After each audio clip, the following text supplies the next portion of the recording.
No auge da Segunda Guerra Mundial, o mundo estava em chamas. As potências se enfrentavam em uma corrida não apenas por território, mas pelo poder absoluto. E foi então que nasceu um dos projetos mais secretos e ambiciosos da história humana, o Projeto Manhattan. Enquanto o mundo via tanques, aviões e batalhas nos bastidores, um grupo de cientistas e militares trabalhava em silêncio. O objetivo? Criar uma arma tão devastadora que poderia acabar com a guerra ou com a própria humanidade. O projeto começou oficialmente em 1942, sob o comando do general Leslie Groves e do físico teórico J. Robert Oppenheimer. Mais de 130 mil pessoas participaram, espalhadas em bases secretas pelos Estados Unidos. O custo? Mais de 2 bilhões de dólares da época, um segredo guardado a 7 chaves. Imagine o nível de sigilo. Algumas das mentes mais brilhantes do planeta, como Albert Einstein, Enrico Fermi e Niels Bohr, reunidas para desvendar um poder que ninguém jamais havia controlado. Para abrigar esse esforço monumental, cidades inteiras surgiram do nada. Los Alamos, Oak Ridge, Hanford, nomes que ninguém conhecia, lugares que oficialmente não existiam no mapa. Nessas cidades secretas, milhares de trabalhadores viviam e trabalhavam sem saber o propósito final de seu esforço. Eles sabiam que era importante, sabiam que era para a guerra, mas o verdadeiro objetivo era conhecido por pouquíssimos. Lá dentro, os cientistas corriam contra o tempo para dominar o poder escondido dentro do átomo.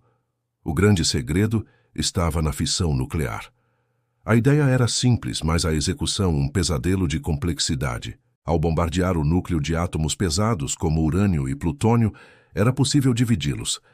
Essa divisão liberava uma quantidade inimaginável de energia e mais nêutrons, que, por sua vez, dividiriam outros átomos, criando uma reação em cadeia explosiva. O problema era justamente esse: como controlar essa força cataclísmica sem que ela destruísse tudo ao redor, incluindo os próprios cientistas. O desafio era transformar uma teoria complexa em uma arma funcional. O sigilo era tão extremo que nem mesmo o vice-presidente dos Estados Unidos na época, Harry Truman, sabia da existência do projeto. Ele só foi informado depois que se tornou presidente, após a morte de Franklin Roosevelt. No entanto, mesmo com toda essa segurança, segredos não duram para sempre. A União Soviética, embora fosse aliada na guerra, já se preparava para o mundo pós-guerra. Através de uma rede de espionagem infiltrada no coração do projeto, com agentes como Klaus Fuchs, documentos e fórmulas cruciais começaram a cruzar o oceano em segredo, alimentando uma nova corrida armamentista que definiria a Guerra Fria nas décadas seguintes. Finalmente, depois de anos de cálculos, testes e inúmeros fracassos, a equipe estava pronta. Em julho de 1945, em um local isolado do deserto do Novo México, o mundo estava prestes a testemunhar o nascimento de uma nova era. A primeira bomba atômica, apelidada de Gadget, foi cuidadosamente montada no topo de uma torre de aço. O teste recebeu o codinome Trinity. Oppenheimer, ao observar os preparativos finais, lembrou-se de um verso da escritura hindu, o Bhagavad Gita. Agora eu me tornei a morte, o destruidor de mundos. Ele mal sabia o quão proféticas seriam suas palavras. A tensão era palpável. Na madrugada de 16 de julho, cientistas e militares se abrigaram em bunkers a quilômetros de distância, aguardando o momento decisivo. A contagem regressiva começou em meio a um silêncio profundo, quebrado apenas pelo rádio. 5, 4, 3, 2, 1, 0. Às 5h29 da manhã, o deserto do Novo México se iluminou com o brilho de 1000 sóis. Uma bola de fogo subiu aos céus, seguida por uma nuvem em forma de cogumelo. O poder do átomo havia sido libertado, e o mundo nunca mais seria o mesmo.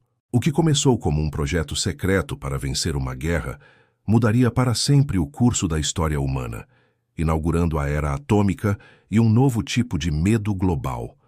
No próximo episódio, você verá em detalhes o nascimento do inferno, Trinity, o primeiro e aterrorizante teste atômico da humanidade. O Sol ainda não havia nascido. Mas naquela madrugada de 16 de julho de 1945, o deserto de Alamogordo, no Novo México, preparava-se para testemunhar o impossível. O projeto Manhattan havia chegado ao seu momento decisivo. O mundo estava prestes a conhecer o poder do inferno. Os cientistas chamaram o teste de Trinity.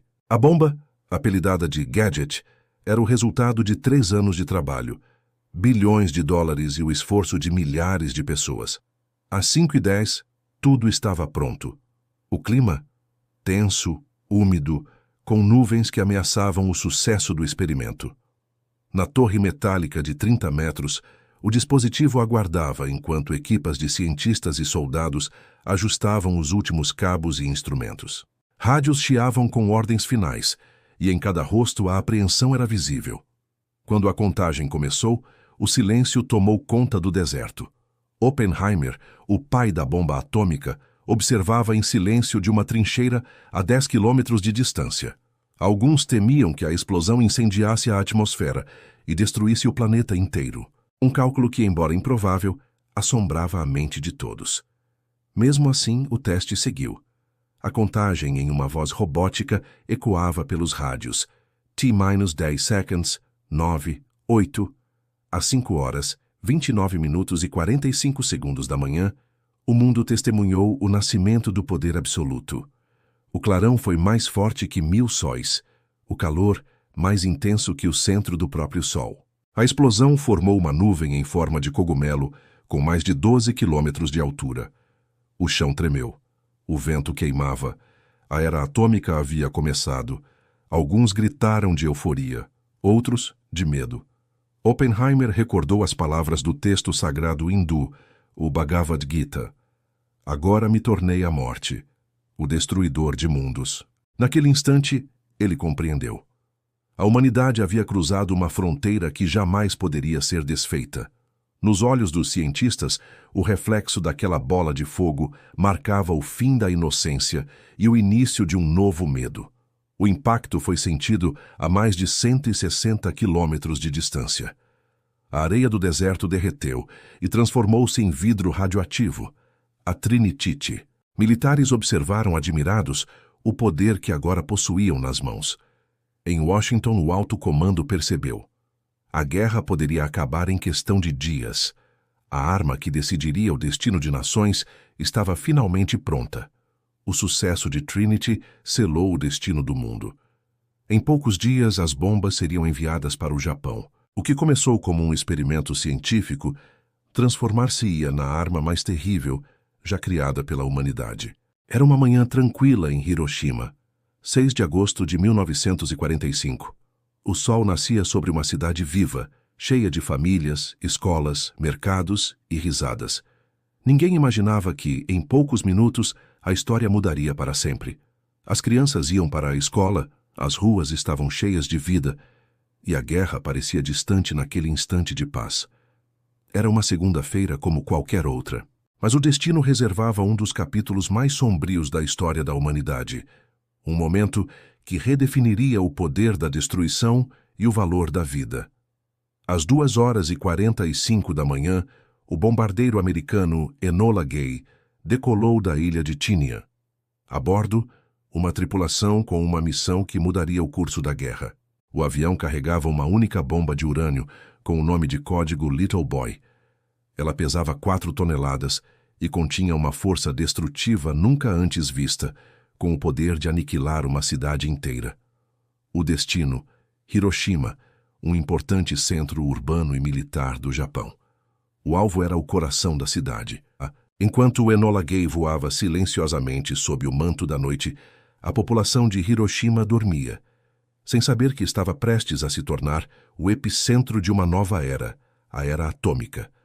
O comandante Paul Tibbets e sua tripulação seguiam em frente, cumprindo ordens que ecoariam por gerações. Enquanto o Enola Gay cruzava as nuvens sob o sol nascente, a cidade de Hiroshima despertava. Lá embaixo, a vida seguia seu ritmo normal. Às 8h15 da manhã, o avião estava sobre o seu alvo. O céu estava limpo, a visibilidade era perfeita. Naquele momento não havia sirenes, não havia alertas de ataque aéreo. As pessoas olhavam para o céu, curiosas com o som do avião solitário voando tão alto. Mal sabiam que aquele ponto prateado no céu carregava o seu fim. Em poucos segundos, o compartimento de bombas se abriu e o Little Boy foi liberado. Ele caiu lentamente, girando durante 43 segundos de um silêncio aterrorizante, uma contagem regressiva para o apocalipse. E então, o inferno caiu do céu. A uma altitude de 600 metros, a bomba detonou. Um clarão ofuscante, mais brilhante que 1000 sóis, engoliu a cidade. A explosão liberou uma energia equivalente a 15.000 toneladas de dinamite. O centro de Hiroshima evaporou instantaneamente. Num raio de 2 quilômetros do hipocentro, tudo, prédios, árvores, pontes e pessoas, simplesmente desapareceu, transformado em pó. A onda de choque varreu a cidade a uma velocidade supersônica, demolindo mais de 60.000 edifícios. O ar queimava. O chão derretia. Em um piscar de olhos, Hiroshima havia deixado de existir. O que antes era uma cidade vibrante, agora era uma planície de ruínas fumegantes, sob um cogumelo de fogo e poeira que subia a quilômetros de altura. A temperatura no ponto zero da explosão ultrapassou os 3.000 graus Celsius, mais quente que a superfície do Sol. Pessoas foram vaporizadas instantaneamente, deixando apenas sombras fantasmagóricas, gravadas em paredes e no chão, os únicos vestígios de suas existências. Aqueles que sobreviveram ao clarão inicial enfrentaram um inferno de fogo. Uma tempestade de fogo varreu a cidade, incinerando tudo em seu caminho. Milhares de sobreviventes, gravemente queimados e feridos, tentaram fugir para os rios, apenas para encontrar a água fervendo. Em poucos minutos, Hiroshima se transformou num deserto de fogo, dor e desespero. As ruas estavam repletas de destroços e dos gritos dos moribundos. Era uma paisagem de pesadelo, uma cena que desafiava a compreensão humana. Nos dias e semanas que se seguiram, a verdadeira extensão do horror tornou-se clara. Mais de 70.000 pessoas morreram instantaneamente na explosão. Nas semanas seguintes, outras dezenas de milhares sucumbiram aos ferimentos terríveis, às queimaduras e, mais insidiosamente, aos efeitos da radiação. Uma assassina invisível que envenenava os sobreviventes por dentro. As ruas ficaram cobertas de cinzas e de um silêncio mortal. Quando o mundo finalmente soube o que tinha acontecido, o choque foi profundo. As primeiras imagens que emergiram de Hiroshima revelaram uma devastação total, um nível de destruição que ultrapassava o imaginável. E ainda assim, a guerra não havia terminado. 3 dias depois, uma segunda bomba atômica seria lançada sobre a cidade de Nagasaki. De uma cidade transformada em cinzas, nasceu um símbolo de paz. Hiroshima se reergueu, de forma notável, dos escombros e da dor. Hoje é uma metrópole moderna e vibrante. No entanto, a lembrança daquela manhã de agosto continua viva, não como um memorial de ódio, mas como um apelo eterno pela paz. O domo da bomba atômica, um dos poucos edifícios que permaneceram de pé perto do hipocentro, é um lembrete sombrio do poder destrutivo que a humanidade possui. A história de Hiroshima nos ensina que o poder do átomo mostrou ao mundo do que o homem é capaz, tanto de criar maravilhas quanto de desencadear uma destruição inimaginável. Que a sua memória nos guie para um futuro onde tais armas nunca mais sejam usadas. 3 dias após Hiroshima, o mundo ainda tentava compreender o horror. Mas em Washington, a decisão já havia sido tomada. O Japão não se rendera, e uma segunda bomba seria lançada. O alvo, a cidade de Nagasaki. Na madrugada de 9 de agosto de 1945, o bombardeiro Boxcar decolou com a bomba Fat Man. Diferente da de Hiroshima, esta usava plutônio, um material ainda mais poderoso e instável. O alvo inicial era a cidade industrial de Kokura, mas as nuvens espessas cobriam a cidade, impossibilitando a mira visual. O tempo estava se esgotando, o combustível também. Frustrados, mas seguindo ordens, a tripulação seguiu para o alvo alternativo, Nagasaki. Nagasaki era uma cidade portuária vibrante, aninhada entre colinas, com mais de 200.000 habitantes. Sua geografia acidentada a diferenciava de outras cidades japonesas. Naquela manhã, a vida seguia seu curso normal. Crianças brincavam nas ruas, mulheres cuidavam de suas casas, operários seguiam para as fábricas. Ninguém imaginava que o destino já estava selado sobre suas cabeças. Às 11h02 da manhã, a bomba foi liberada. Em poucos segundos, um brilho ofuscante mais intenso que 1000 sóis iluminou o céu novamente. A bomba Fat Man explodiu a 500 metros do solo, liberando uma energia equivalente a 21.000 toneladas de TNT. Em um instante, o vale de Nagasaki virou um mar de fogo. O centro da cidade foi completamente obliterado. O ar transformou-se em chamas, com temperaturas que derretiam aço e vaporizavam corpos. 40.000 pessoas morreram instantaneamente. Outras 30.000 morreriam nos dias e semanas seguintes, vítimas de queimaduras terríveis e da radiação invisível. O cenário era apocalíptico. Em Nagasaki, até a fé foi consumida pelas chamas. A Catedral de Urakami, na época uma das maiores igrejas da Ásia e símbolo da comunidade cristã local, foi destruída em um instante. Entre os escombros, milhares de sobreviventes, chamados de Hibakusha, buscavam água, abrigo e respostas. O silêncio era profundo, opressivo, interrompido apenas pelos gemidos dos feridos e pelo som fantasmagórico do vento quente soprando através das ruínas. Após a devastação de Nagasaki, o impensável finalmente aconteceu. O imperador japonês Hirohito, uma figura divina para seu povo, falou à nação pela primeira vez através do rádio. Precisamos suportar o insuportável, ele disse, com a voz trêmula, anunciando a rendição. Em 15 de agosto de 1945, o Japão se rendeu incondicionalmente. A Segunda Guerra Mundial, o conflito mais sangrento da história, havia terminado. Mas a sombra das bombas atômicas continuaria a pairar sobre a humanidade para sempre. 2 cidades foram destruídas, centenas de milhares de vidas foram perdidas, e uma nova era, a era atômica, nasceu em meio às cinzas. Hoje, Hiroshima e Nagasaki são cidades modernas e prósperas, símbolos de resiliência e paz. Elas se tornaram lembretes eternos de que o poder do ser humano pode tanto criar quanto condenar, e que a paz deve ser a nossa busca incessante. Agosto de 1945. A Segunda Guerra Mundial chegava ao fim. As bombas atômicas tinham imposto o silêncio, mas aquele não era o silêncio da paz, era o silêncio do medo. Um novo tipo de guerra nascia, invisível, silenciosa, eterna. O mundo mudaria para sempre. Os ecos daquelas explosões não se limitaram a Hiroshima e Nagasaki. Eles ressoaram pelos corredores do poder, pelos laboratórios científicos e pela mente de cada pessoa no planeta, inaugurando uma nova era para a humanidade. Uma era definida não apenas pelo fim de uma guerra, mas pelo início de uma tensão que duraria décadas. Os Estados Unidos tornaram-se a primeira e única nação com a arma definitiva. O poder que detinham era absoluto e incontestável. Em Washington, a celebração era eufórica. O presidente Harry Truman, em seu discurso à nação, declarou com firmeza: "O mundo saberá que esta é a força que encerrou a guerra." Parecia uma vitória esmagadora, o triunfo da engenhosidade e do poderio militar americano. Mas por trás dos sorrisos e dos desfiles, uma sombra se alongava. O que parecia uma vitória também inaugurava a era do medo absoluto. A humanidade tinha agora a chave para a sua própria aniquilação, e essa chave estava nas mãos de uma única superpotência. A questão não era mais se alguém a usaria de novo, mas quando.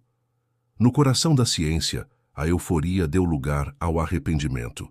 J. Robert Oppenheimer, celebrado como o pai da bomba, olhava para as imagens da devastação com um peso na consciência. Em tom de culpa, ele confessou: "O sangue está em minhas mãos." Ele não estava sozinho. Muitos dos brilhantes cientistas que participaram do Projeto Manhattan, antes orgulhosos de sua conquista, passaram a lutar ativamente contra o uso militar da energia atômica. Eles perceberam que haviam libertado uma força que transcendia a guerra. uma força que poderia consumir o próprio mundo que eles tentaram proteger. O gênio tinha saído da lâmpada, e eles temiam que fosse impossível colocá-lo de volta. Enquanto o Japão se reerguia das cinzas, o mundo observava em choque e apreensão. A União Soviética, em particular, via a nova arma americana não como um instrumento de paz, mas como uma ameaça direta. A desconfiança entre os antigos aliados crescia a cada dia.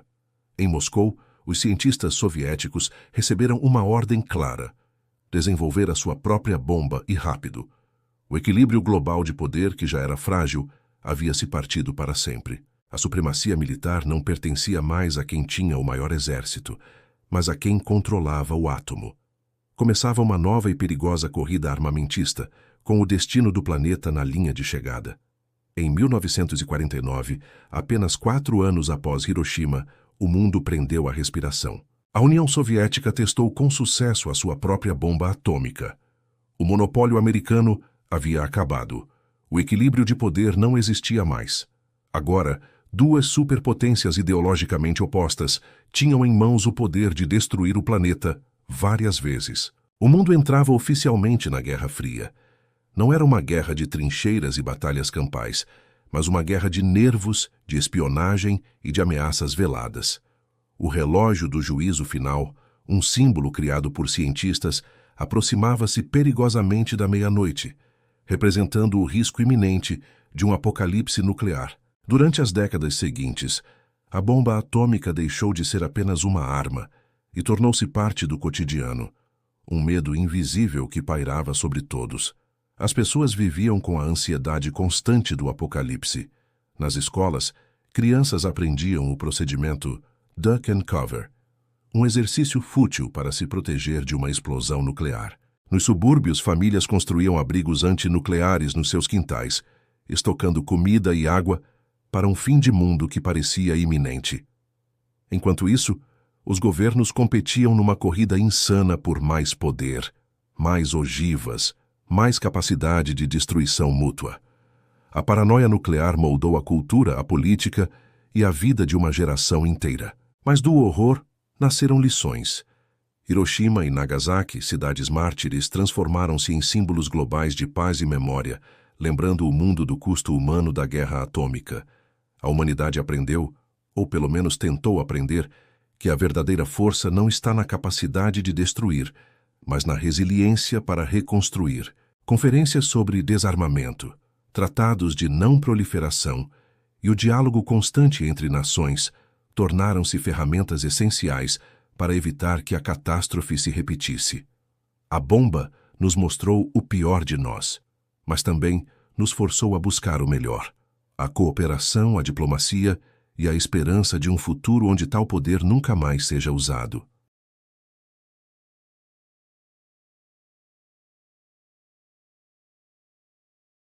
O mundo sobreviveu à Segunda Guerra, mas mergulhou em outra. Uma guerra de medo, espionagem e poder absoluto. Era o início da Guerra Fria, e a bomba atômica seria a moeda mais valiosa da Terra. Com os escombros da guerra ainda fumegando, 2 superpotências emergiram de lados opostos: os Estados Unidos e a União Soviética. A desconfiança mútua acendeu o pavio de uma nova era. Uma era definida não por batalhas abertas, mas por uma tensão constante, onde o destino do mundo estava suspenso por um fio. A resposta soviética não demorou. Em 29 de agosto de 1949, nos desertos do Cazaquistão, a URSS testava sua própria bomba atômica, de codinome First Lightning. O monopólio nuclear americano havia chegado ao fim. O mundo, que antes se uniu contra um inimigo comum, agora se partia em 2 blocos ideológicos irreconciliáveis. De um lado, o capitalismo liderado por Washington. Do outro, o comunismo comandado por Moscou. O planeta estava dividido e qualquer erro de cálculo, qualquer passo em falso, poderia significar o fim da humanidade. A era da aniquilação mútua havia começado. Os Estados Unidos reagiram com força total. Em Washington, a notícia da bomba soviética caiu como um trovão, provocando pânico e uma determinação feroz para recuperar a superioridade. A ordem era clara: criar uma arma ainda mais devastadora. Em 1º de novembro de 1952, em um atol no Oceano Pacífico, os EUA detonaram a primeira bomba de hidrogênio, a Ivy Mike. Com uma potência 1000 vezes maior que a de Hiroshima, ela simplesmente vaporizou a ilha de Elugelab, deixando uma cratera de quase 2 quilômetros de diâmetro. O planeta estremeceu diante do novo poder.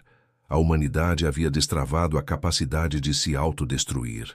Agora, não havia mais limites para a corrida armamentista.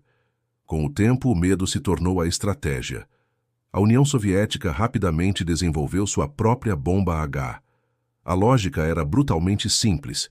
Se um lado atacasse, o outro retaliaria com força total, garantindo a destruição de ambos. Nascia a doutrina do equilíbrio do terror, ou destruição mútua assegurada. A paz, ironicamente, era sustentada pela certeza do apocalipse. Ambos os lados começaram a empilhar um arsenal colossal. Silos subterrâneos foram cavados, mísseis intercontinentais foram erguidos nas tundras geladas da Sibéria e nos desertos áridos da América, prontos para serem lançados a qualquer momento. A sobrevivência da civilização dependia do medo. A corrida armamentista não se limitou à terra. Ela se estendeu ao espaço. Em 1957, o lançamento do Sputnik soviético chocou o mundo e deu início à corrida espacial. Mas por trás da exploração científica havia uma agenda militar. A conquista do cosmos se misturou à ameaça nuclear.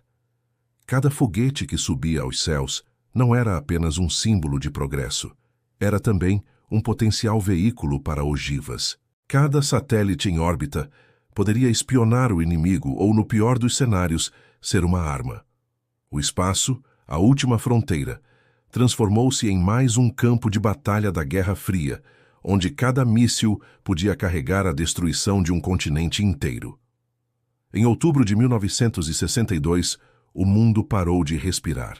Aviões espiões americanos fotografaram bases de mísseis nucleares soviéticos sendo instaladas em Cuba, a poucos quilômetros da costa da Flórida. Para os Estados Unidos, era uma ameaça inaceitável. O presidente John F. Kennedy impôs um bloqueio naval à ilha, e o mundo assistiu horrorizado enquanto navios de guerra americanos e soviéticos se encaravam no Atlântico. Por 13 dias, o planeta esteve a um passo do apocalipse. Um simples erro, uma ordem mal interpretada, e a guerra nuclear seria inevitável. Os abrigos antiaéreos foram preparados, as sirenes testadas. A humanidade nunca esteve tão perto do fim. No último momento, a razão prevaleceu. Kennedy e o líder soviético Nikita Khrushchev, através de canais secretos de comunicação, chegaram a um acordo. Os soviéticos removeriam os mísseis de Cuba em troca da promessa americana de não invadir a ilha e da retirada secreta de mísseis americanos da Turquia. O planeta respirou aliviado. A crise mostrou aos dois líderes o quão perigoso o jogo havia se tornado. Tratados começaram a surgir, como o Tratado de Proibição Parcial de Testes Nucleares, tentando limitar os testes na atmosfera e o número de ogivas. Mas a verdade era dura. A bomba havia se tornado o símbolo máximo de poder, e nenhum líder estava pronto para abandoná-la completamente. A sombra nuclear continuaria a pairar sobre o mundo por décadas. O século XX terminou, mas a sombra da bomba nunca desapareceu. O poder que destruiu 2 cidades mudou para sempre a forma como vivemos, pensamos e tememos. Este é o legado atômico, uma herança de medo, ciência e esperança. Da bomba nasceu a energia nuclear, uma força capaz de iluminar cidades inteiras ou destruir continentes. A mesma ciência que trouxe terror também trouxe progresso. Mas até hoje a humanidade luta para equilibrar poder e responsabilidade. O fim da Guerra Fria não encerrou a corrida. Novos países entraram no jogo, cada um buscando o poder que só o átomo oferece. Hoje, mais de 13.000 ogivas ainda existem, suficientes para destruir o planeta dezenas de vezes. Mas entre as ruínas brotou algo poderoso: a memória. Hiroshima e Nagasaki transformaram sua dor em mensagem. Todos os anos, o mundo se reúne para lembrar e para prometer que nunca mais. No século XXI, o perigo mudou de forma. Hoje, a guerra pode começar com um clique. Sistemas nucleares automatizados, espionagem digital e inteligência artificial. O futuro do medo atômico está nas mãos das máquinas e da humanidade. Mesmo diante da ameaça, há esperança. Movimentos pelo desarmamento crescem a cada década. Cientistas, ativistas e líderes pedem um mundo livre de armas nucleares, porque o verdadeiro poder não é destruir, mas preservar a vida. O átomo que um dia trouxe medo pode ser também a chave para um futuro melhor. Energia limpa, medicina, tecnologia. A era atômica não terminou, apenas mudou de propósito, e talvez a maior lição seja esta: o poder está em nossas mãos. Cabe a nós decidir o que fazer com ele. Esta foi a série A Era Atômica. O poder que mudou o mundo. De Hiroshima à Guerra Fria, da destruição à esperança, a história da bomba é, na verdade, a história da humanidade, em sua busca pelo poder e pela paz. Obrigado por acompanhar esta jornada conosco. Se esta série te fez refletir, compartilhe este vídeo e inscreva-se no canal para mais conteúdos. Até a próxima!